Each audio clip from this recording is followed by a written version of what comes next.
hal yang aku lakukan untuk memperbaiki kondisi perut buncit aku seperti ini dan bisa mendapatkan tubuh yang lebih fit lagi seperti ini.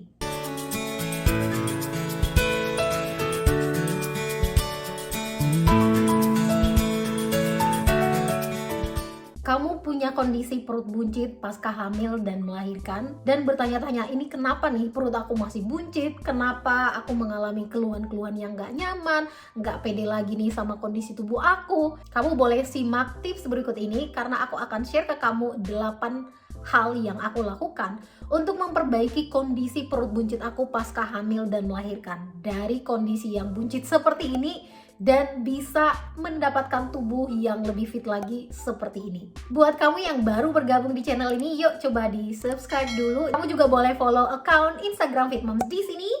Dan untuk kamu yang ingin bergabung di salah satu kelas Fit Moms secara gratis, jangan lupa kamu boleh share video ini, screenshot, share di sosial media kamu. Mungkin kamu bisa salah satu yang beruntung untuk mengikuti salah satu kelas di Fit Moms. Nah, 8 tips ini membantu aku memperbaiki kondisi perut buncit aku pasca hamil melahirkan. 5 bulan pasca melahirkan, perut masih seperti ibu hamil. Bisa dilihat ini kondisi aku. Dan 4 bulan kemudian atau 9 bulan postpartum aku bisa mendapatkan kondisi perut seperti ini. Tips yang aku lakukan yang pertama yaitu mengenali kondisi tubuh aku. Di awal postpartum aku melakukan banyak kesalahan karena aku nggak mengenali kondisi tubuh aku. Tapi begitu aku belajar mengenali kondisi tubuhku, mendengarkan bagaimana tubuhku bereaksi atau memberikan sign atau tanda-tanda yang aku harus ketahui, aku bisa kasih solusi yang tepat untuk kondisi tubuh aku, termasuk saat aku mengalami kondisi diastasis rekti. Jadi buat kamu saat ini yang struggle atau mengalami kesulitan untuk bisa dapat tubuh ideal kamu kembali pasca hamil melahirkan, kamu harus memastikan kamu lebih mendengarkan atau lebih mengenali kondisi tubuh kamu. Tips yang kedua, menjaga pola makan. Jadi nggak nunggu baby gede dulu, tapi memang karena sudah membiasakan diri untuk memperhatikan pola makan sehari-hari, jadi pasca hamil melahirkan aku juga secara otomatis memperhatikan pola makan aku, mengutamakan nutrisi makanannya, bisa makan tetap kenyang, tapi nggak berlebihan. Dan salah banget kalau banyak orang yang bilang bahwa jangan diet-diet saat lagi menyusui. Yang benar itu adalah perhatikan pola makan yang baik, utamakan kualitas makanan yang tinggi nutrisi saat kamu sedang menyusui. Jadi nggak mempercayakan istilah makan aja buat 2 orang, makan aja sebanyaknya supaya produksi ASINya lancar gitu. Tanpa menyadari semakin banyaknya konsumsi kalori kita ini, artinya semakin banyak juga tubuh kita menyimpan kalori dan itu yang membuat kita overweight atau BB berlebihan.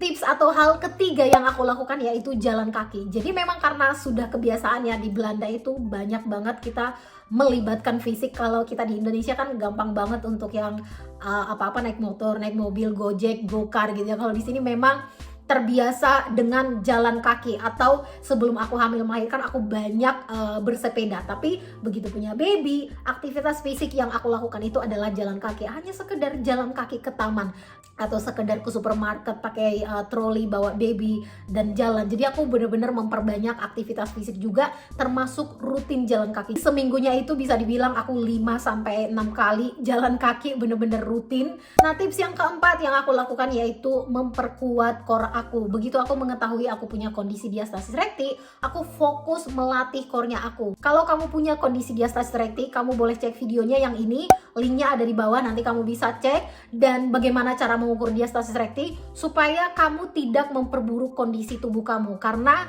melakukan latihan yang tidak tepat saat tubuh kamu belum ready atau belum siap justru akan memperburuk kondisi tubuh kamu. Nah, yang kelima yang aku lakukan yaitu breastfeeding. Dengan breastfeeding atau menyusui, artinya aku membakar ekstra kalori. Walaupun aku melakukan diet atau memperhatikan pola makan yang baik, dan aku barengin juga dengan aktivitas fisik, tapi aku juga menyusui. Jadi nggak perlu diet yang ketat-ketat banget sampai harus menahan kelaparan. Dan itu yang membuat kondisi aku ada di kalori defisit, di mana aku mengkonsumsi kalori lebih sedikit dibanding dengan kalori yang aku keluarkan lewat menyusui ini. Jadi buat kamu moms yang menyusuin, ini jadi ekstra untuk burning kalori tanpa harus latihan olahraga, kita udah membakar ekstra kalori. Nah, yang keenam yang aku lakukan yaitu balik lagi seperti tips yang sebelumnya, jalan kaki aku juga rutin berolahraga. Jadi dari waktu ke waktu aku build up atau aku naikin intensitas latihannya aku, olahraganya aku yang tadinya dari jalan kaki, mulai melakukan kardio kecil,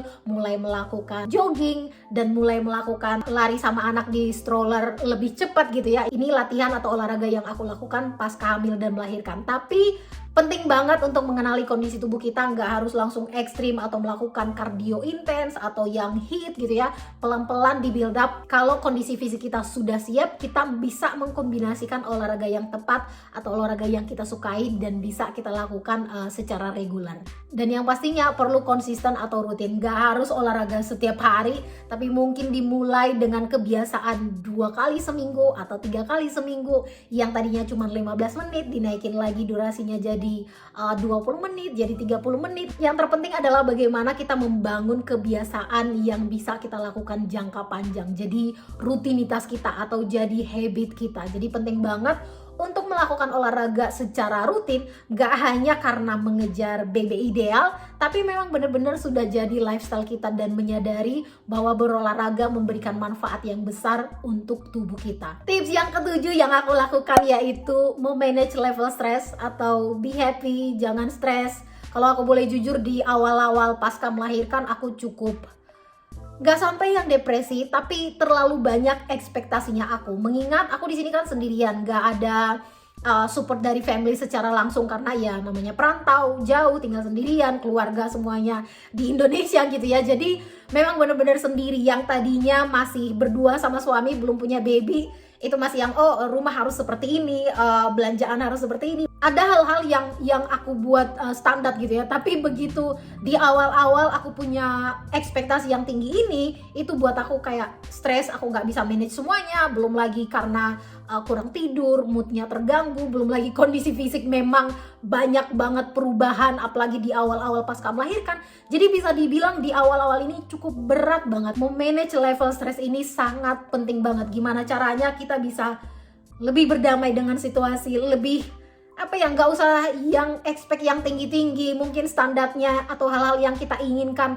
saat dulu berdua belum ada anak, sekarang nggak bisa lagi diaplikasikan. That's okay gitu. Jadi belajar menerima keadaan tersebut, aku bisa lebih enak, lebih relax, dan itu ngebantu aku banget. Jadi memanage level stresnya kita ini sangat mempengaruhi kondisi fisiknya kita, karena saat level stresnya kita tidak terkontrol, hormon kita berubah, sistem metabolisme tubuh kita juga akan terganggu, dan itu akan membuat sistem metabolisme kita juga melambat dan terganggu. Jadi penting banget untuk memperhatikan level stresnya kita. Dan yang terakhir yang juga coba aku lakukan walaupun ini agak sulit, yang ke-8 yaitu berusaha untuk memaksimalkan istirahatnya aku. Walaupun ini bener-bener sulit banget sebenarnya, balik lagi ke tips yang sebelumnya aku bilang untuk untuk gak terlalu punya ekspektasi yang tinggi gitu ya. Ini ngedukung banget untuk bisa aku juga lebih relax dan take my time to rest gitu. Kalau yang tadinya di awal-awal aku kayak pengen semuanya sesuai yang aku mau, dan pelan-pelan aku berdamai dengan situasi, aku bisa yang tadinya mau berantakan lah, ya udah diamin aja, karena prioritas utama sekarang adalah kesehatannya aku. Jadi aku kasih waktu aku juga untuk istirahat saat baby tidur, dan aku juga pakai waktu itu untuk aku istirahat, karena aku yakin banget buat kita postpartum moms di awal-awal, istirahatnya kita itu nggak bakalan bisa terpenuhi 7-8 jam. Baby kita juga jadwal tidurnya masih belum settle. Di awal-awal itu malam akan banyak banget rewelnya. Kita harus gendong baby, menyusui, menenangkan baby, dan yang pastinya kita juga bakalan terbangun berkali-kali, terganggu tidurnya. Apalagi di awal-awal kayak aku juga breastfeeding, harus pumping juga supaya produksi ASINya naik gitu ya, untuk nge-stimulate produksi ASINya gitu. Jadi di awal-awal memang istirahatnya aku itu kacau banget, berantakan banget, nggak reguler banget ya, wajar namanya new mom gitu ya dengan newborn. Tapi pelan-pelan aku perbaikin, mungkin di siang aku tambah istirahatnya walaupun cuma tidur sejam 2 jam untuk mendukung pola tidur aku yang lebih maksimal lagi.